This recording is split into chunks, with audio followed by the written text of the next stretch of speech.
این کلیپ رو با هم دیگه ببینیم. اگر قرارداد اجاره در خصوص املاک که دارای سند مالکیت حدنگار سبز رنگ هست برای مدت بیش از 2 سال منعقد میشه، حتما باید به صورت رسمی باشه و در دفتر اسناد رسمی به ثبت برسه.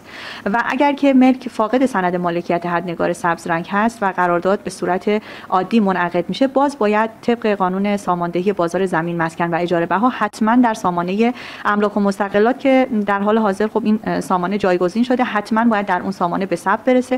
و اگر هم که قرارداد اجاره به صورت رسمی تنظیم میشه که کمتر از 2 سال، به صورت اختیاری هم مردم میتونن قراردادشون رو به دفاتر اسناد رسمی مراجعه کنن و ثبت.